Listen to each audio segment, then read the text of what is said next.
Welcome to episode 242 of the Necronama.com.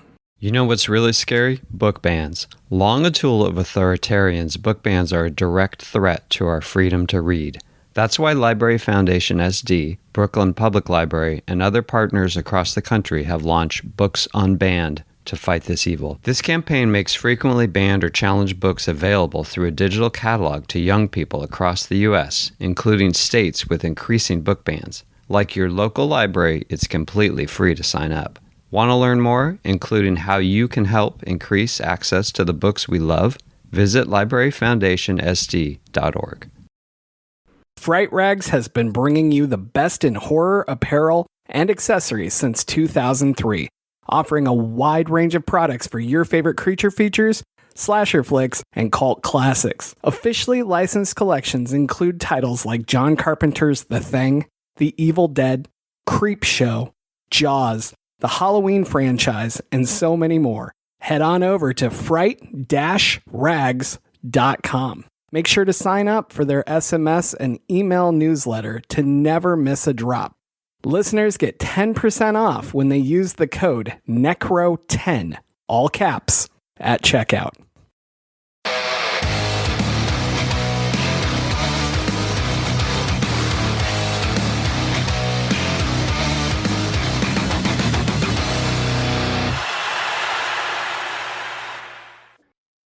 I am James Sabata, horror author, screenwriter, co-host of the podcast you're listening to right now, and I love pirating books and movies. Wait, no, I love pirate books and pirate movies. That's what we're here to talk about.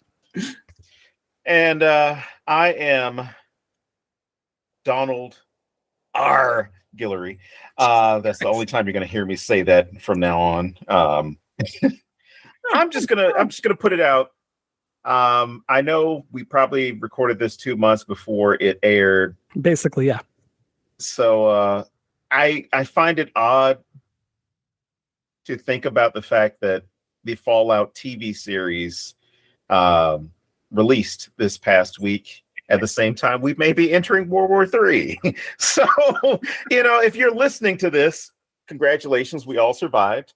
And if we did survive, why the hell are you listening to this podcast? You should be rebuilding society. Get to it. Yeah, God, loser. And before we introduce the guest, I want to throw out that if you really want to do the math on what today is when we're really recording this, today's the day that Donald Trump kept falling asleep in trial and farting. So there you go. Just go look that up. All right, joining us today, William Sterling's here. Welcome back, man. Oh, hi. Good to be back. Welcome. How many times have you been here? This is great. What is like 4 5, 6? question mark? Yeah, We had somewhere in Saw, we had The Sixth Sense, and I feel like Conjuring. there. And Saw, Krampus. Conjuring, and Sixth Sense. And Krampus, Perfect. right? I was thinking this would have been And the fifth time. Krampus. Holy shit, this is number 5? I was right. 5th. Boom. Time Not isn't gonna get a real. prize. Math is a lie. It doesn't matter. But the farting is real. We Fine. recorded this 2 months ago, so there is a possibility that something weird happened and you had to do another episode and it aired before this. Think about that shit. 6 Pete. Again, time is an illusion. That's right. It is a construct that we do not have to adhere to. Oh, man. So, Sterling, tell our listeners all about you, your books, this great new book that's coming, the series it's a part of, and all of that good stuff. Hey, yeah. Okay. So pouring it all on the table all at once. I am William Sterling. I am a horror author. I'm a screenwriter, apparently. And I'm the host of the Killer Mediums podcast, Right. where I bring on horror guests to talk about different subgenres and themes in horror and how it spans across different mediums of entertainment. As for the book that I'm on here promoting at the moment, I am part of Dark Lit Press's Dark Sales book series that is currently underway, especially if we're dropping this in June. It's going to be well underway by then. What it is a series of 8 different pirate-themed horror novels and novellas. It is not a series. You do not have to read all of them. It's just like a loose connective theme. But it is really cool. We've got Caitlin Marceau in there. We've got Laura Gislason in there. We've got Christopher Robertson. We've got just a whole crew. Damian Casey did a pirate horror comedy and just like slammed every single thing he could together. And then I've got a book in there called Dead Men's Chests, which is effectively my take on what if Indiana Jones went horribly fucking wrong. So yeah, but anyhow, it's all tied together with this pirate theme. Everything is very nautical and peg-legged and, barnacle shucking. Is that a thing? Sure, why not? Well, perfect. God, I feel like if I'm going to ask this question, I should go like really derpy with it. So, why did you pick this movie today?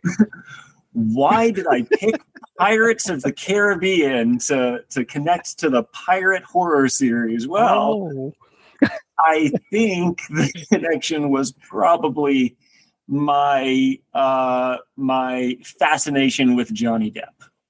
That was probably what made me do it. No, that's not true at all. I'm so okay. You guys tell me if I'm weird for this. I don't give a shit about Johnny Depp. The whole time that trial thing was going on, I don't think I checked in on it a single time, even though that's what the whole world seemed locked in on. I was getting updates from my wife every hour. What? It for her, it was her version of the OJ trial. Like that, when that happened in 94, 95, like you couldn't get anybody away from the TV. Or you couldn't even get anything on the air that wasn't OJ. And that's kind of what was happening here because it was a televised trial. And yeah, I found out stuff about Johnny Depp I never knew. And I considered myself a fan, or consider myself a fan. But yeah, it was. But William, I'm sorry, go ahead. Yeah, no, like that was what I needed to hear. Like I did not understand the fascination with it at all, but I was still teaching at that point, and I had kids like on their phones watching the trial. I'm like, my dude, what? Wow. How is this? How are you that fascinated by a courtroom proceeding right now? Like, well, I don't know. Amber just pooped on his bed or something. I'm like, left it grumpy. Okay, maybe not. That's the only thing I know about the trial is that Johnny calls poop grumpies. And my friend Allie thought that was the funniest shit in the entire world. So for like 2 weeks, we just kept sending each other grumpy texts. So there you go. All right. Yeah, I don't. Really makes me wonder about Grumpy Cat weird. Now. But yeah, no, I really picked the movie because pirates. When you think of pirate and you think of horror and the intersection there, this is absolutely like the one shining example that everyone has seen or at least is passingly familiar with. Dude, when you suggested it, I was like, oh yeah, I remember liking that. Like I haven't watched it recently, right? And I was blown away by how fucking good it is. Like when I think Disney and I think Blockbuster and I think, I'm always like, oh, there's going to be great parts. And maybe that's what I remember are these great parts. But this is a solid fucking written movie. It's so good. Yeah. Oh, yeah. And it aged well. Absolutely. It was totally did. And then I remember just absolutely hating the second one, which is why I've never watched the others. And then William had told me about the beginning of the third one. So today I watched the beginning of the third one, and I really want to watch it all if it's that good because the beginning was so solid. It is not. Perfect. Then I've accomplished what I need to. And no, but so you watched all 5, correct? I failed you. You did. Oh man, I got through the 4th one. I set out at the beginning of the week with the mission to binge all 5 of these back to back, and I did not make it. It's all good. I fell short of my goal, which is okay because I've seen the 5th one before. It was just a long time ago. But the law of diminishing returns has never been clearer than in this series. What about you, Don? Have you seen all of them or a couple? Oh or... yeah, I've seen all of them, and I know James is setting me up for this wonderful trivia about me. I don't even know what you're talking about.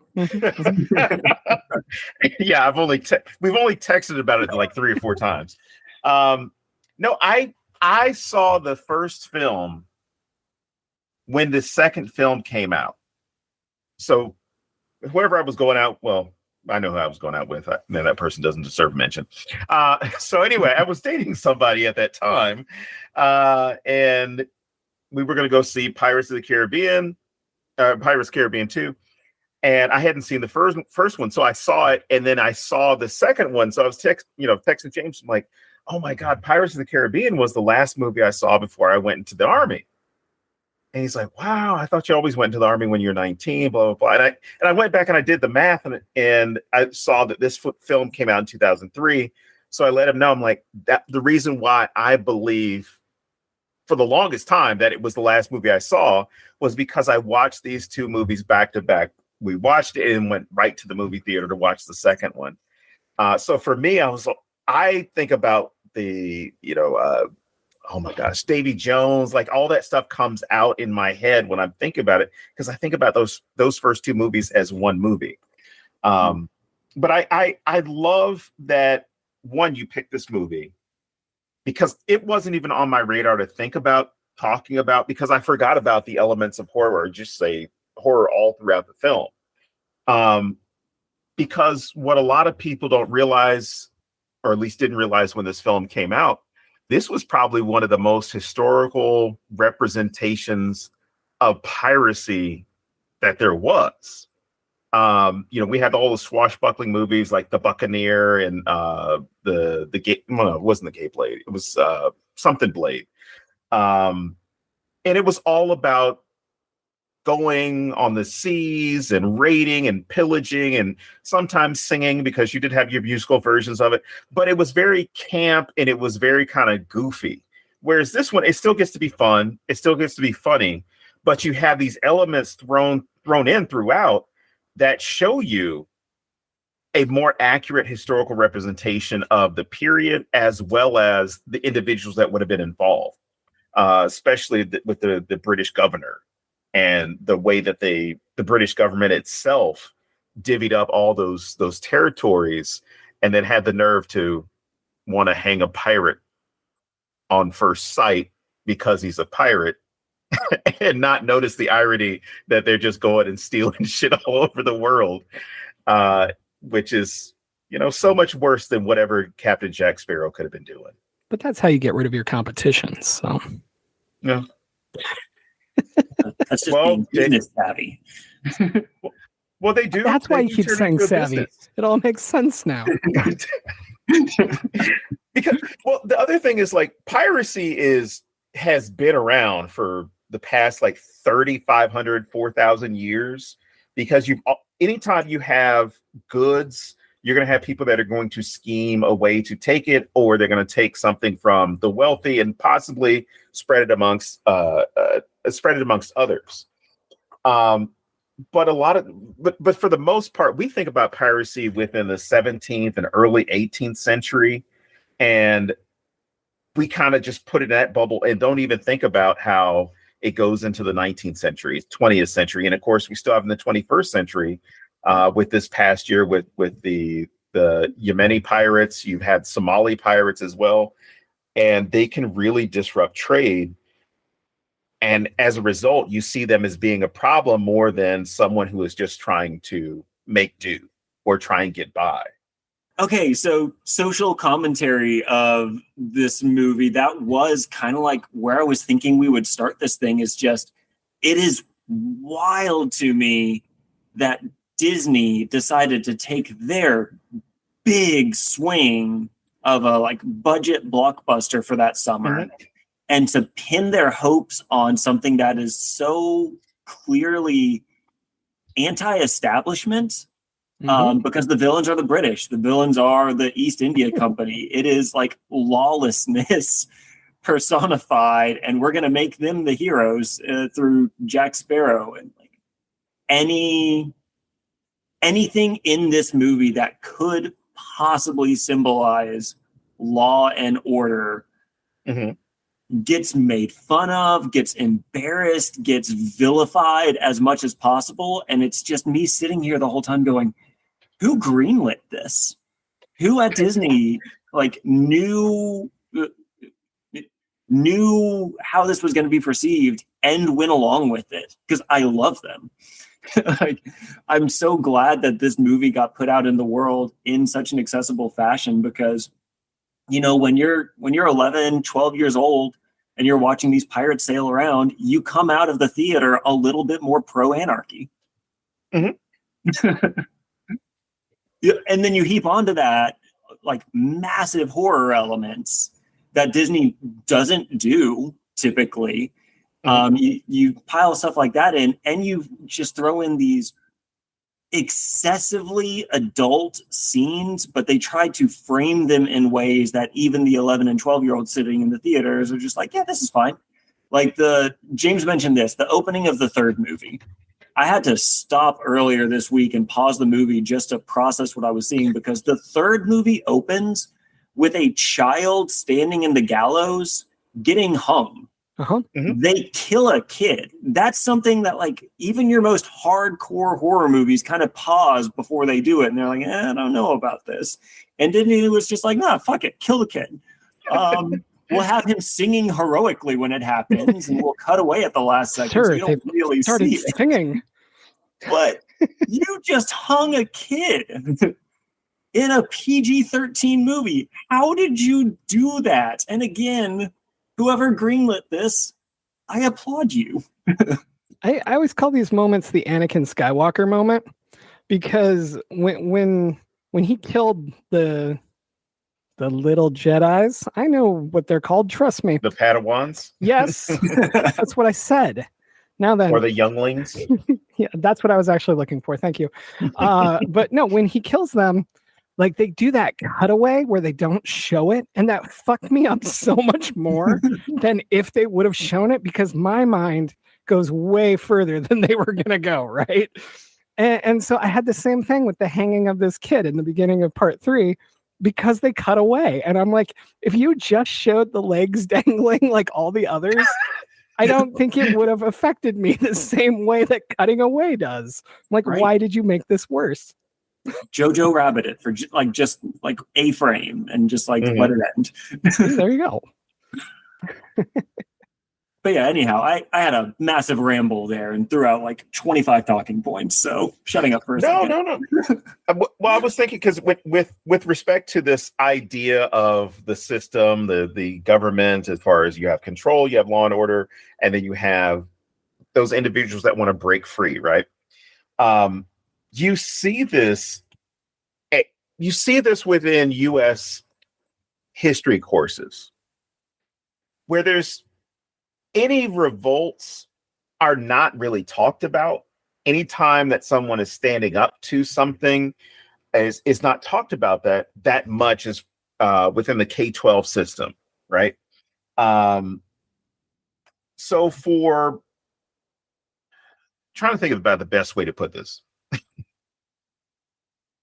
So if you've got a system like the British Empire, when they start going into any of these places, it's framed in such a way that they're bringing civilization, they're bringing advanced technology, they're doing all these things for the betterment with the framing of it. And then you start picking away at that cover, you open up that frame a little bit, and you realize all the infrastructure that's been built is done for the extraction of wealth. It's not done to actually create anything. It's to extract as much wealth as possible, but then also have a government there that's going to oversee to make sure it's as peaceful as possible while this country is being robbed, or this territory is being robbed.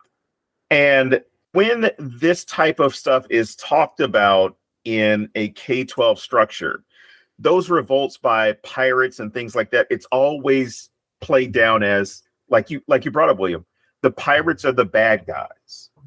They're the ones that are attacking these ships. They're the ones that are attacking these merchants and things like that. And we don't think about all the malicious intent that went into that empire, those individuals extracting wealth and participating in imperialism and mercantilism. What we found from doing a lot of research is research into Atlantic history and there actually is a field of the history of piracy. And there's actually a couple of courses. I think here at the University of Mississippi, it might also be at the Arizona State University. The course is the history of the pirates of the Caribbean. And I thought it was great because it starts to link up how pirates were involved in things like fighting against the slave trade, leading slave revolts, or in the case of the crews that you see assembled, those crews were very diverse. Black, white, Asian. I mean, you have individuals that are sailing across the world. And you had individuals who crossed the gender spectrum as well. So when you have a movie like this, it opens the door to contest some of those narratives that were pushed in K-12 and even in entry-level history courses, where it's those that are rising up against the structure of the bad guys. The structure, the system is the good guy. And now you have this presentation of an opposing view, an opposing perspective that shows that it's the system that's problematic. It's the people that want to actually live free. And by fighting back, that's their attempt to gain freedom. Sorry, that went on for a long ramble. I was trying to connect like 3 different things at once. Yeah, I thought that all worked really well. And I can pick that ball up and keep going, because when I was a social studies teacher, when we got to the Battle of New Orleans, there was a really good story that I got to tell there. Yeah, kind of showing this off too. How much do you know about the pirate Jean Lafitte? Yep. Yes. Jean Lafitte. Lafitte. My pronunciation. Lafitte. I apologize to our French listeners. Jean Lafitte, and help me out if I get some of these details wrong, because it's been a couple of years. But Jean Lafitte lived in New Orleans. He was notorious and renowned in New Orleans. He was one of those pirates that everybody wanted hanged. The British Empire was going to try to come into New Orleans to take over the city, to get a foothold to control the Mississippi River there. Mm-hmm. And Andrew Jackson was sent down to make sure that they did not take the city. The British, when they arrived, approached the pirate Jean Lafitte and effectively offered him, if you help us, we will, first of all, void all these wanted warrants out for you. Like you'll be fine as far as the British crown's concerned. And I think they even offered him governorship of New Orleans or something to that effect, some position of power. All he had to do was tell them where Andrew Jackson was and like give away the secrets of the American troops. Jean Lafitte, being a pirate, took that offer and went and found Andrew Jackson and said, do me one better. And then as a good American citizen, right? Whatever. Turned traitor on the British. He told Andrew Jackson everything that he needed to know. He offered his own fleet of pirate ships, banded together the pirates of New Orleans to beat back the British, and helped Andrew Jackson effectively stage a surprise attack against the British when he fed bad information to the British about where Andrew Jackson was going to be. You go through all of that. Jean is clearly the reason that New Orleans is still standing at the end of the day. And yet when American history teaches it, whose big start was that battle? Andrew Jackson, the hero of New Orleans. Jackson, the hero of New Orleans. That idiot did nothing except listen to what the pirate told him to do. And yet he goes on to become the worst president in American. Second worst. Second. Ooh, this is maybe third. Maybe third. I don't know. One of the 5 worst American presidents. Check out our episode on the worst presidents. No, I'm just kidding. Reagan. But it's this clear moment of like America looked at the history of that battle and decided what story they wanted to tell around it. Who did they want the hero to be? How could they frame the narrative that way? Should we give the glory to the pirate? Hell no, because he's a pirate. And so Disney making a movie where the pirate is the villain, kind of like closing the loop here with what you were saying, Don, is just so fantastically and contrary to what you would expect to happen in any of these big blockbuster movies. So I adore it for that. Yeah, like the only other example that we really have with Disney, as far as like big name characters within Disney would be Captain Hook. As far as the portrayal by Dustin Hoffman or the animated portrayal, and it's made to seem that you should accept him as the villain. But when you get deep into the lore, you realize when you look at it from a different perspective, Captain Hook is actually the hero. He's not the bad guy. He's trying to stop Peter Pan. But no, William, you brought up that good point about Lafitte getting credit, or I'm sorry, not getting credit for doing this. But if you had changed certain titles, piracy is not a bad thing. So you have the pirates themselves are independent contractors. And then you have privateers that are government contractors that can go and raid towns, can sink, opposing ships at will, and they are doing it under the banner, under the protection of that country. So they can pirate whatever the hell they want, as long as it's affecting the Spanish or the French or the Portuguese. But damn it, if you're a pirate, you don't have any allegiance. Like, why should we allow you to do any of this stuff? If you're independent, we can't control you. You might steal from us, and we can't tolerate that. And that's really kind of what the British East India Company is worried about. It's the fact that he's done so much damage to them, not other people. It's you touched our stuff. I'm a very nationalism isn't my thing, shall we say. And I'm very big on like what was that book? Imagined Communities. That's the book that ruined my life by teaching me that every country is imaginary lines that rich people made up, right? And how religions are, and how sports teams, like your devotion to sports teams, it's all an imagined community where you want something in common with someone else and you want to be able to fight with somebody over it, right?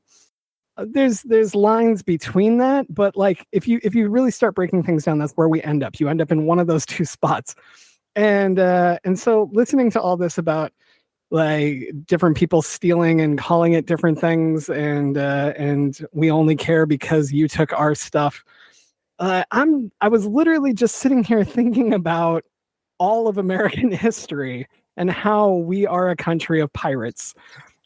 Everything is like we literally boarded this country and then took out the people that were here. It's like boarding a ship and seizing it, And I was lost in thought on how America is a pirate nation and we don't own that in the slightest fucking bit.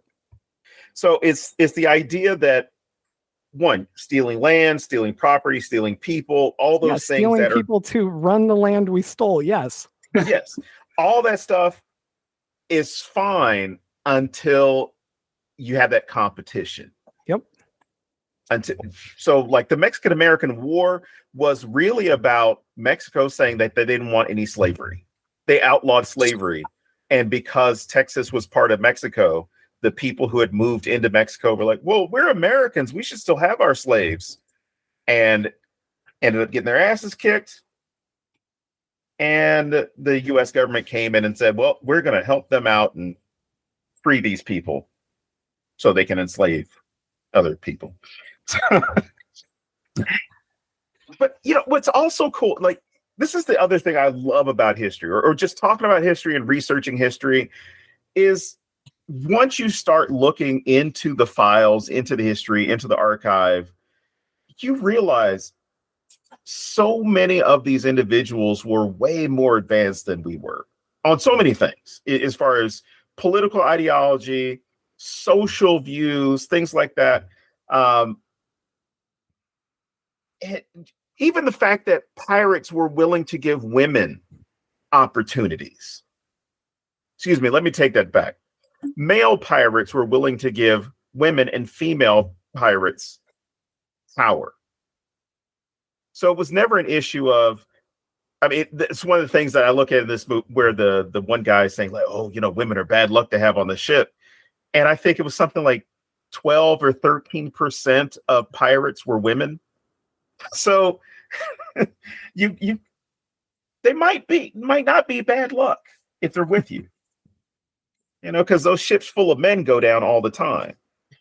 But yeah, even when it comes to foreign policy, James, when you're talking about this idea of America being pirates, any territories, any type of sphere of influence that comes up, that is not okay. Even if we're talking about the digital world where, as of this recording, TikTok is still functional. Now that TikTok offers people a direct access to other communities that they otherwise would not associate with because you have a lot of likes and dislikes in common. Now that is a threat to the system, and it's the speech that they don't want, the organizing that they don't want, and now that is a threat. So as the privateers, they can go ahead and say, you can sell this company to an American company because the way that we're doing it is state sanctioned. What you're doing is non-state sanctioned, and we can't tolerate that. No matter what happens, no matter what decade, generation, you see the same struggle between the individual and the system. Because I won't even say government, and for the most part, against the system. Well, and like, I'm going to throw out another example of just how this is so insidious that it's in everything. And this is for people my age, because the rest of you are going to be like, what the fuck are you talking about? There was this glorious thing called Napster. And there was this guy who was the drummer for Metallica, and he was a total fucking dick about Napster because Napster was stealing from him. But then when you watch the behind the music of Metallica, he talks about how he had all these bootleg tapes of all these different bands and how that's how he got into music and was so excited. And my point is that this is in absolutely fucking everything. Like this obsession with stealing from others, but don't steal from me, right?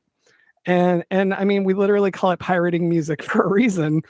But I find it fascinating how even something as innocuous as Napster like fits the same thing that you're talking about with governments, or I was talking about with the founding of the fucking country, or just all these other things, and it's just everywhere. And I don't know, maybe we're beating this to death, but no.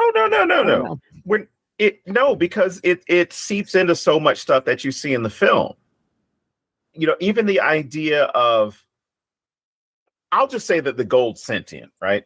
So even the idea that because these pirates stole that gold and took the gold out of the chest, they now had to pay some penalty from the dead and those who had gone beyond, because you were allowed to steal everything. You weren't allowed to steal this. So now we have the authority, for some reason, we have the authority to now curse you for the rest of your existence, to be in this type of form. So I would say that it gets brought up in so many different ways.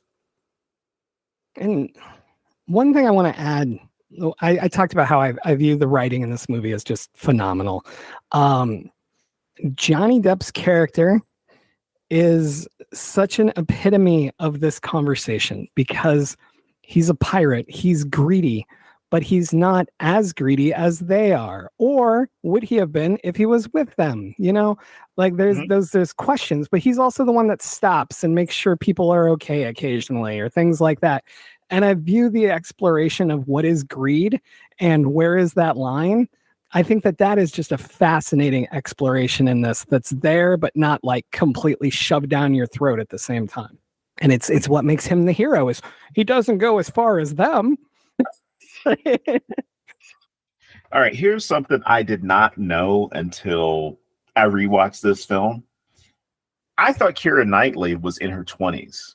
And that's nothing against her. Like, not saying like, oh, it's.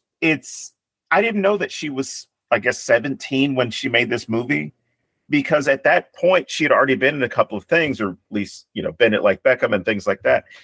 And I'm thinking like, oh, this is somebody who's been around for a while, and it was phenomenal to see how well she was and how talented she is at that young age. And she's got a commanding presence too. Mm-hmm. She is the epitome of the gender norm. It's approaching this range, or this area of being broken. It's just she doesn't know exactly which way she wants to go with it, if that makes sense. Mm-hmm. I mean, the idea of being trapped between those worlds. So then, okay, I didn't realize she was 17 when she did this, but thinking back, that makes a lot of sense.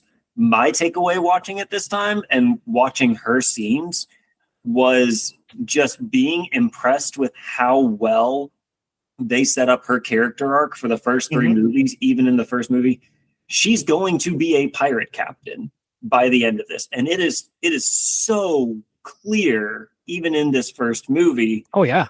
Even when they didn't have plans for a second or a third movie yet. Like they hadn't been greenlit, I don't think, until this movie was successful. But really fast on then you can see her 17 years old, like, oh yeah, I'd follow her into hell. Sure. Why not? Take the helm. You mentioned the sequels, and I couldn't help but notice, like, this one has a subtitle, and I feel like if you didn't think you were going to make sequels, do you put the Curse of the Black Pearl on this? Let me fact check myself now. Yeah, no, I have no idea. I'm not saying you're wrong. I'm saying I feel like maybe somebody believed in this enough to go, we're going to get a couple. No, I think they put Curse of the Black Pearl so no one got it confused with the ride. No, that actually makes sense too. Well, no, it really does. In fact, and not just that it's the ride, but like people weren't like, oh, it's a movie based on the ride. Like it just kind of moves you along from that. That makes sense. Yeah, because Disney had this and Haunted Mansion in the same year. And both of these films, in my opinion, both films are great. I rewatched Haunted Mansion with my daughter the other day, and aged very well. Great, historical background that's offered, just like with this film. The rides. I am old enough to have seen a good evolution of the Pirates of the Caribbean rides. The namesake of this film, or this film franchise. And it has gone from being kind of that ride that got kind of kicked around as like, oh yeah, that's the ride where, don't touch the water, don't drink the water, it's got a funky smell in there. It was kind of the ride that people goofed on. You went in, you had animatronics, and you came out the other side. There was like a little drop here and there, and that was about it. Then the film came out. Ride gets redone. Now you've got Johnny Depp's animatronic in there. Then the other films come out, and you've got Davy Jones that's incorporated, and you get to see how the film's effect on the ride helps to shape a new narrative around this entire series, to where now you've got a discussion about, should we have the wench sail in as part of this? Because it was inappropriate even when the ride was in its early days. But are you going to start making this part of the ride, this part of the parks, more advanced to where it's going to be indistinguishable from the movies, to where it's not kind of that old, we've got sets that are built, we got our little animatronics, we got people whistling at dogs, stuff like that? Or could we possibly go someplace like what China's done, or Disney Shanghai's done, where it is a fully immersive experience? I would just say it's 4D. Whereas you don't have the animatronics that are part of this. It's a full wraparound IMAX style setting. And seeing that evolution of where that is what one of the rides looks like demonstrates that Disney's probably going to invest in this for a while, especially with the new film coming out, I think next year, the sixth one coming out next year. Yeah, the reboot. Yeah, I don't think we're supposed to call it a sixth one. They're restarting The reboot strap bill. yeah. but I say that about, I mean, I'm talking about the rides for the purpose of you don't see a static narrative with this at all. You get to see that evolution. You get to see that change. You get to see new things get incorporated. And I just can't wait to see what this is going to look like now that you're going to have an actor whose real identity mirrors what a good number of the pirates were like. Because sexuality was fluid. It's been fluid for a long time.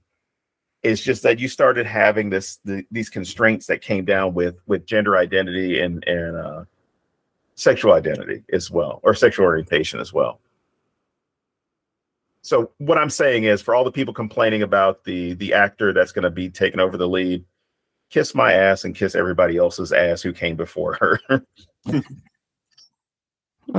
Speaking of gender, I love the gender fluidity of Jack Sparrow. He's he's flamboyant and he's got these unconventional things going on and this androgynous kind of style to him. And then you have Elizabeth Swann, who is much more in control than you expect a woman to be when you think of this time period or today. And okay, that was a shot, but still. Then you have like Norrington, right? Like this guy is the manly man doing the thing he's supposed to be doing, and I love that they all wear wigs and little what are the short pants called? Capris, is that right? And mine was funnier, damn it.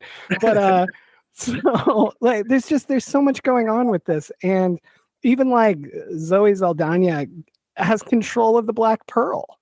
Like there's so much going on with this that I absolutely adore. And I think that it's so cool that it's not one tokenized character. It's not just right. It's not just Miss Swan doing this. I couldn't resist the Miss Swan. I'm sorry. But that's another thing you have to be my age for.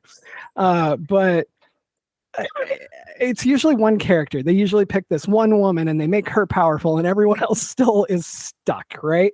Right. And there's so much going on with this. And I just adore how you have all these different pieces. I do have a question for William because I just want to know, what do you think happens to Zoe Saldana's character? Do you think that she got another ship and moved on? Do you think she was slaughtered by one of the tribes and they used her bones to make cages and stuff? I don't remember. Is that the second movie?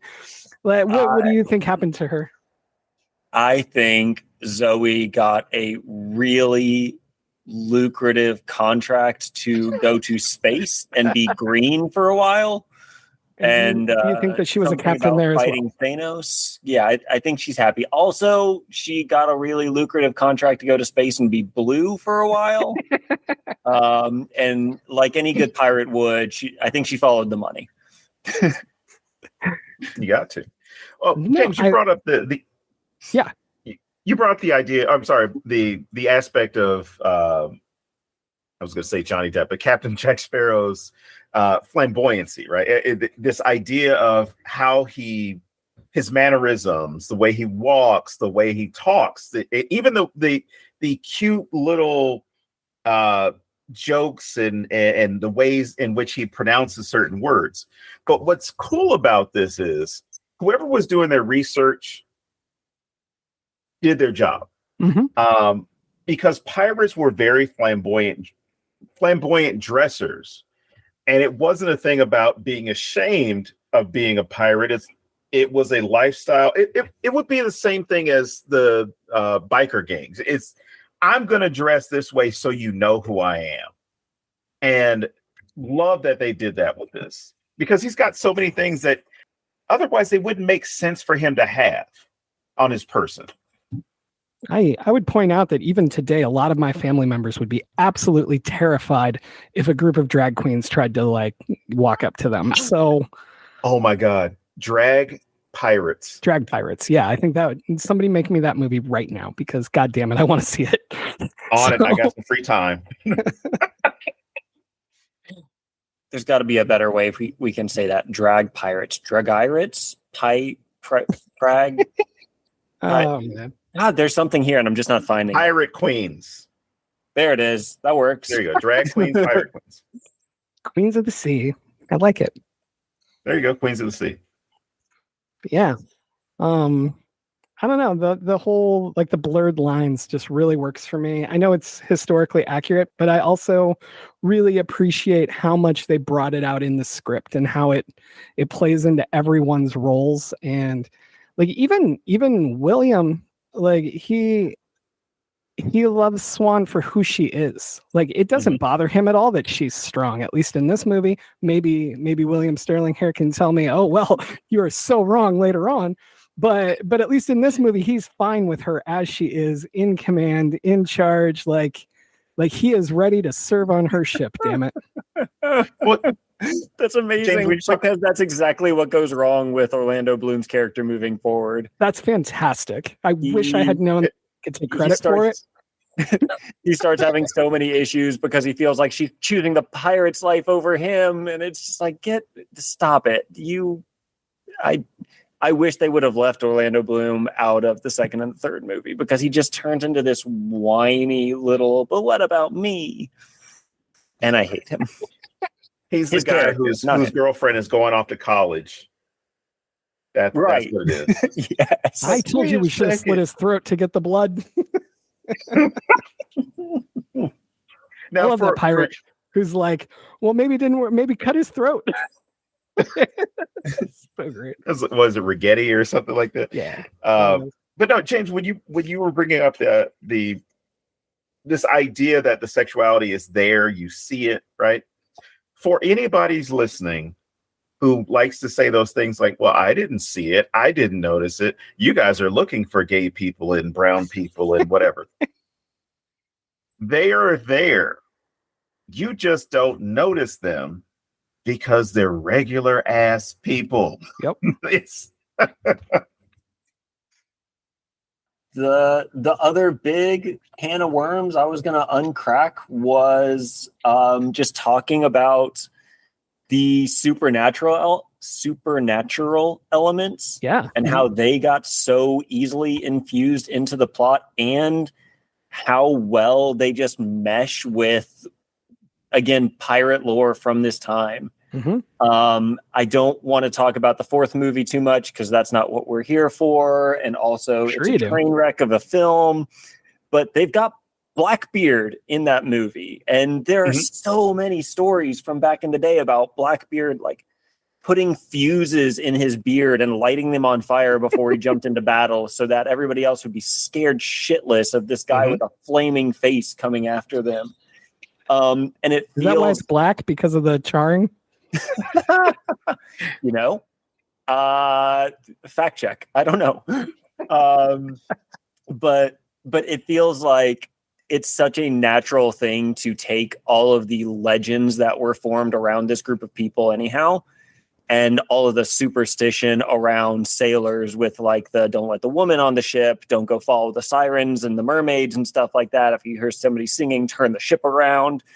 And to just take that one step farther and to just pretend like it's real for a film franchise, and to let that horrorness really be a defining piece of these movies. Because like you said, Don, like Disney's kind of got Haunted Mansion that's also spooky. And, as far as the big films are concerned, that's kind of it. Full stop. They've got Haunted Mansion and they got this one.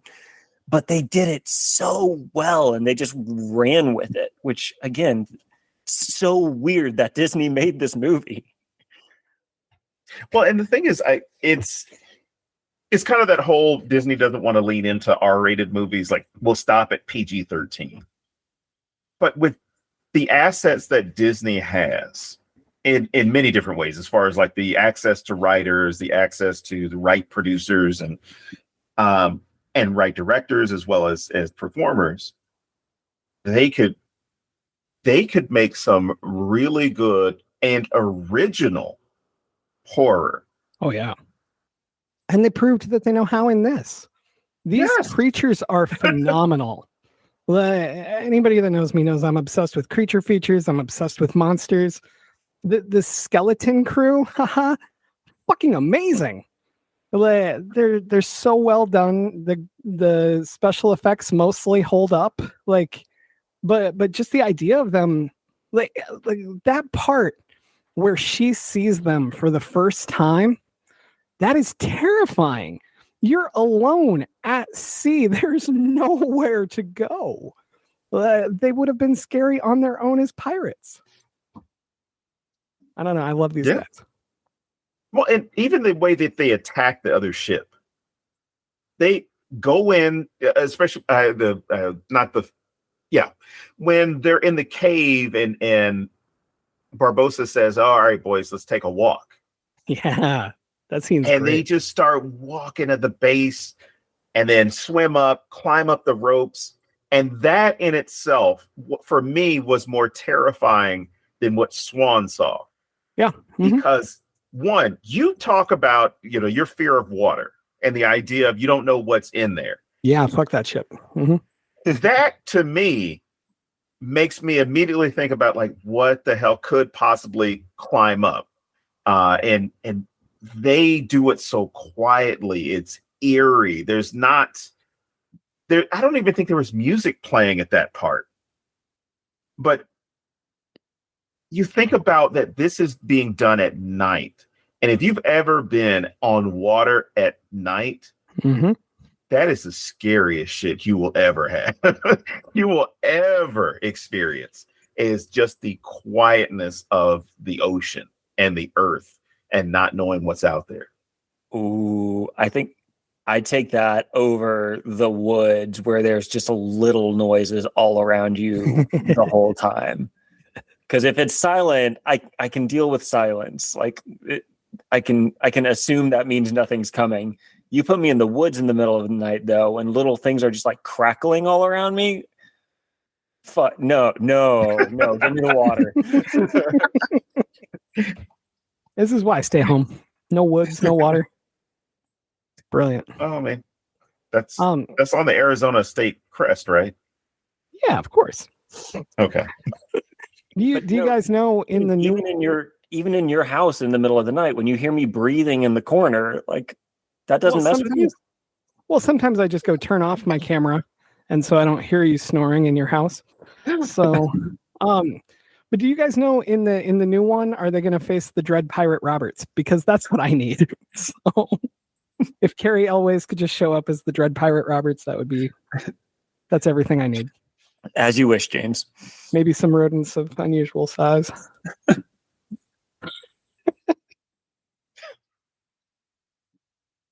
Have we trailed far enough off now? Yeah, we're not the Swedes. So. But even the little monkey. The little monkey's creepy normally. And then when he's a little skeleton monkey, nope. Well, no, here's the cool thing. It's not even just the skeleton itself. It's that look of decay. Yeah. Mm-hmm. Because, you think about old movies like Sinbad with the stop motion skeleton fights and things like that. It looks comical. It looks silly then, right? You look at this, there's nothing funny about any of the way that these things appear. I know I wouldn't. Even the ones that are supposed to be funny aren't. Like when they send them out in the little rowboat with the umbrella and the dresses. Oh yeah, that's creepy as shit, man. Well, that's how the Trojans did it. There you go. So yeah, continuing that thought, in this movie we've got like the decaying zombies and they look so cool because of that. In the second movie, when Davy Jones's crew comes up and they're these like, they've started kind of fusing with the sea, it looks like. Mm-hmm. They've got little hermit crabs like embedded in their skin. Yeah. And it seems like the Pirates of the Caribbean Caribbean words. I knew we were going to do this. But it looks like they just took that like cool zombie effect and were like, okay, how do we one up this? And it looks even cooler. Bringing it back to the Darklit Sales book run for a second, Caitlin Marceau has a book coming out in it called It Bubbles Under the Skin, where a person slowly fuses with the ocean also. And it gives me all of the Pirates of the Caribbean 2 and 3 vibes again. So, okay, yeah, quick soft plug while we were just on that topic anyhow. No, that's good. That's what we're here for, to help you guys. Woo! But yeah, I don't know. I love the detail of the decay that you guys were just talking about, because Don, as you were talking about the Sinbad stuff, I was like, they could have just gone straight skeletons and that wouldn't have worked at all for me. Like maybe it would be fine, but it wouldn't work like this, right? Like, and that had never dawned on me that it's because of the like perpetual decay that they're stuck in. I love the whole like, you can't taste anything, you can't enjoy it, like you're just in a living hell. Like that's such a fantastic thing, and they didn't have to go that far with it. They could have just been creepy ass motherfuckers, and adding that, it almost makes them sympathetic, but it doesn't. Like you're not like, oh, poor pirates, but you're like, man, that would fucking suck, right? Yeah. Oh wow. But I love that. I'm not going to touch any of that gold. And I'm a big fan of how the whole pirate series, and like even all the way through 5, this is something that they keep doing well into that movie. The whole pirate series just leans into that lore and fiction. Like they are going after stuff that was in the pirates' time, like genuinely stuff people were terrified of. Cursed treasures, sure. But in the 4th movie, they go looking for the Fountain of Youth, and there's all these like genuine legends surrounding it. The 3rd movie, they're worried about going off the edge of the world. In fact, they go trying to find the edge of the world in order to save Jack, because they think that if sailing off the edge of the world, they can go to hell or something like that. I don't know. It all gets super convoluted. But the point is, this was the age of discovery still, where so much about the world was unknown. So you had these cool stories to kind of fill in the cracks.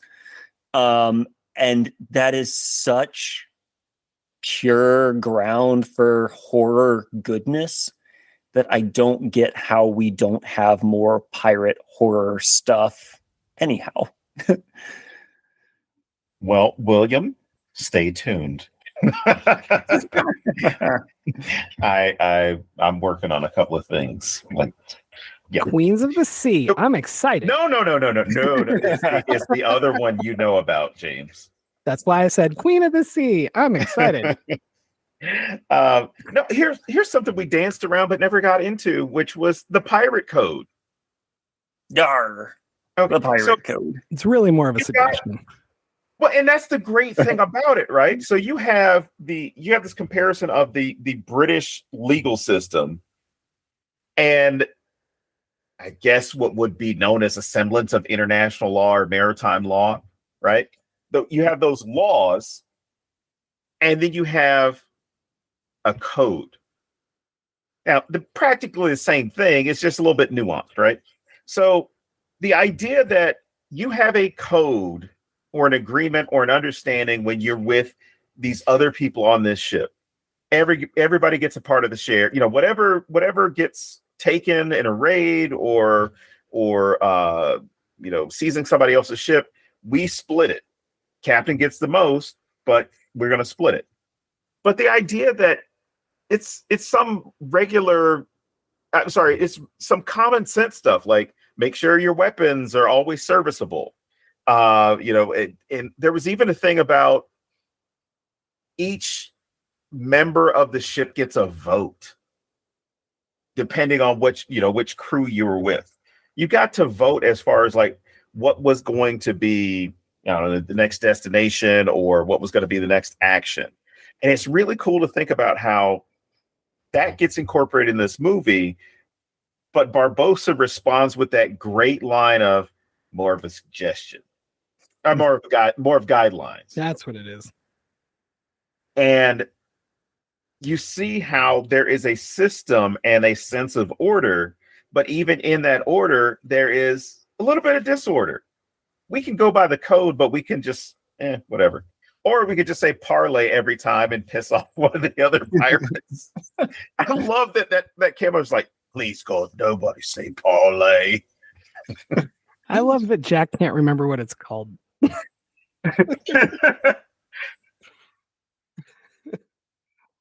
But yeah. But then we take that one step farther, and those basically exact same rules, like you're saying, are the British maritime laws, and everybody looks at them and they're just like, yeah, no, fuck that. Yeah. We'll take it seriously when it's our idea, but when it's your idea, shut up. I also I like how it's a way out for the writers. Like, oh, how do we get them out of this? Oh, parlay. Oh, good. Perfect. But it works with the narrative, like it doesn't feel cheap. Great. Can you imagine the guy having to do all the research into the Pirates Code for this movie, just like breaking into the room, like, guys, I found it. I found the loophole. I just feel bad for his wife. Found the word. I feel very really, bad for James? his wife. Is that a sharing booty joke? No. It's I know how writers are, and we all subject our significant other to just thousands of useless facts that we learn, and they have to just sit there and smile like they care and don't want to kill us. Hey, those useless facts come in handy every now and then.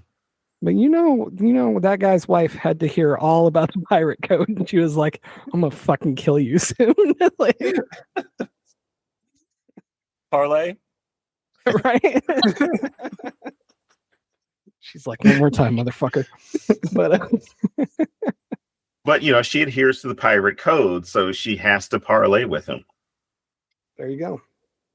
All right, well then let's go to Movie Rex, and you are the guest. So if people liked this, what 4 other movies in a row should they? No, what other movies should they watch?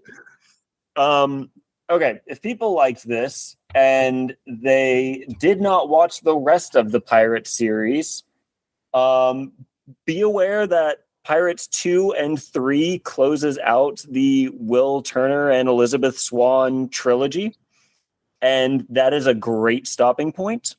The second and the third movies get a little bit worse and a little bit more convoluted, but they're still serviceable. And then the fourth ones and the fifth ones, if you just really hate yourself, or if you want to see Javier Bardem try to carry an entire franchise on his back as a villain, and he almost pulls it off. Mm-hmm. Then go for those. But the other 2 recommendations I've got, if you are into nautical horror,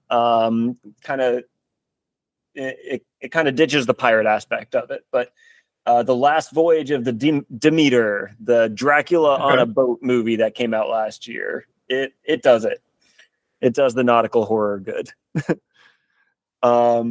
And then if you were more into what we were talking about with the social commentary for this episode, with the British being bad people and just going around and stealing stuff and people not understanding each other's social norms and stuff, a little bit of a stretch, but I'm watching the TV series Shogun right now, and it is fucking phenomenal. One of the main characters is an English naval man. I don't know what the wording is. But he sails up in feudal Japan. The Portuguese are already there, and they have already fashioned themselves and their brand of Christianity. I don't know, Protestant or Catholic. I forget who's who. But the Portuguese have fashioned themselves as the good guys from the New World. So the English guy is showing up, throws a wrench and everything. And again, it's this big fight over you can steal stuff, but you can't steal our stuff. And you can do stuff as long as it's making us money. And it's everything that Dawn went on about there, kind of in this glorious 10-part series with some awesome body horror and some really cool fighting scenes. And it's great. Nice. That's what I got. That's fantastic. My double feature is going to be weird because I don't know if they would actually work together so much as I would love these two together. I'm going to go Robin Hood Men in Tights. Because Damn it! I feel like there's so many themes that are similar here. And Robin Hood is basically a fucking pirate. He steals from people. He helps some other people. I mean, he's still royalty, so he's stealing somewhere for himself. He's still the head of this new group that he took over. He literally shows up to these guys in the forest and takes over their shit. So I mean, it fits. That's what I'm saying. Plus, I just love that fucking movie. I was actually originally thinking Hook, and for the very reasons that Don said. So I'm glad I ended up on this, but I would also suggest Hook just because there's a lot of good stuff there, and maybe even an honorable mention to the weird Popeye movie that Robin Williams made. All right, I Don. forgot about that. Don, what are your 1,301 movies? All right. Well, the first one is not a movie. It is a video game, Assassin's Creed Black Flag. Yeah. I literally wrote that down to ask you about because I was going to incorporate it into William's podcast and I fucking forgot. Damn it. Oh, it's probably my second favorite of that series. Master and Commander with Russell Crowe, Hercules, pretty much any version. The Tomb Raider series, Haunted Mansion, the 2003 version. I haven't seen the newest one. The Hobbit series, the entire Lord of the Rings series, Star Wars, but only Rogue One. Ooh. The Mummy, Ooh. Time Bandits, which I completely forgot about until it showed up on television the other day. Outstanding 80s movie. Just a great kids movie. And anyway, if you haven't seen it, check it out. Treasure Planet, any version of Treasure Island, and especially Muppet Treasure Island. Damn right. Conan the Barbarian, Conan the Destroyer, Gladiator, the entire Indiana Jones franchise. Don't laugh, but The Adventures of Pippi Longstocking, Captain Blood. You already mentioned Princess Bride. Just to give it a chance, Cutthroat Island, Ice Pirates, and last but not least, The Goonies. Oh, nice. Yes. And Our Flag Means Death. Oh shit! I didn't even think about that. And then, okay, so I wasn't all caught up when they canceled it. Did HBO cancel Our Flag Means Death at a point where, okay, we got some closure, or did they cancel it at a point where, damn it all, they cut it right in the middle of the story? And I'm going to be so mad when I get there. I haven't finished it and I don't know the answer. Okay. I'm mad at them on principle, but I need to know how mad at them I am. Man. All right. I suppose that brings it back to you, William. Where can people find you online, buy your books? And since this is probably coming out in June, but if it comes out earlier in May, let's pretend it's June. Are there any conventions you'll be at next month? Hey, I am William Sterling again. You can find me on TwitX thing place or Instagram or Threads. I am at spooky_Sterling on all of them. My books are found in all of the usual places. And again, I've been trying to pimp out the Dark Sails pirate novel series, pirate novel and novella series from Dark Lit Press. My book, Dead Men's Chests, is coming out in August, and there's a bunch of other books coming out before and after that. And yeah, if you want to come talk to me in person and like throw all of the fact checks in my face that I called for in this episode, I will be in Louisville, June 20-somethingth. July 19th to the 21st. 19th through 21st for the Imaginarium convention with a couple of other cool people. That's right. Vincent Cava will be there. Do you know them? And Dwan Hearn. And we'll give John Palisano credit as well.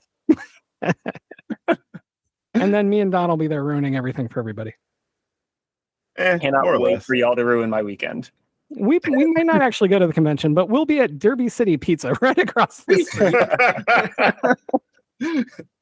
Our panels there have aren't many moved. guarantees in life, but that is a guarantee. You know, I used to complain that Popeyes wouldn't be our sponsor. I'm just gonna complain now. I can't believe Derby City Pizza doesn't give us free pizza. Anyway, but all right, I suppose that wraps it up for another week. Thank you for being here, William, and it's probably your last time here since the show ends soon.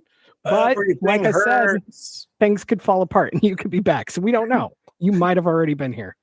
So Life is a series of disappointments and then we die.